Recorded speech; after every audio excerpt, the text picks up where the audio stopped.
Welcome to affordable upcycling. So last வீடியோவில் நம்ம 3 சாரீஸ் பார்த்தோம். அந்த 3 சாரீஸில் நான் எப்படி ட்ரெஸ் பண்ணியிருக்கேன்னு பார்ப்போம். இது வந்து ஒரு காலர் வச்ச குர்த்தி. அந்த டிசைனில் ஸ்டோன்ஸ்லாம் இருந்துச்சு, நல்லாவே வந்துருந்துச்சு. கையில் வந்து ஒரு அலையான பேட்டர்ன் கொடுத்துருந்தேன் ஸ்லீவுக்கு. அண்ட் இடையில கீழே வந்து அந்த க்ரீன் கலர் பேட்டர்ன் வர்ற மாதிரி கொடுத்துருந்தேன்.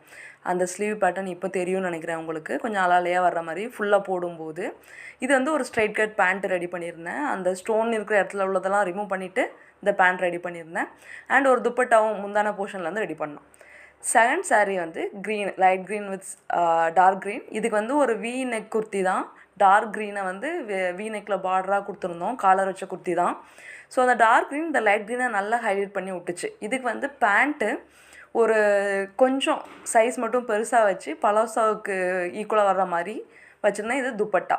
மூணாவது சாரீ இந்த எல்லோ சாரீ. இதுக்கு வந்து டாப்ஸும் துப்பட்டாவும் ரெடி பண்ணியாச்சு. பேண்ட்டும் இதே மாடலில் ரெடி பண்ணியிருந்தோம் அப்படின்னா ஒரு மாதிரி கொச்சை இருக்குங்கிறனால அவங்க ஒயிட் கலர் பலாசோ பேண்ட் போட்டுக்கிறேன்னு சொல்லிட்டாங்க. ஸோ இதே மாதிரி உங்கள்கிட்டையுமே சாரீஸ் இருக்குது. அதை நீங்கள் வந்து உங்களுக்கு கேஷுவல் வியராகவோ இல்லை வந்து பிடிச்ச ட்ரெஸ்ஸாவோ கஸ்டமைஸ் பண்ணிக்கலாம் எங்களை ரீச் அவுட் பண்ணி.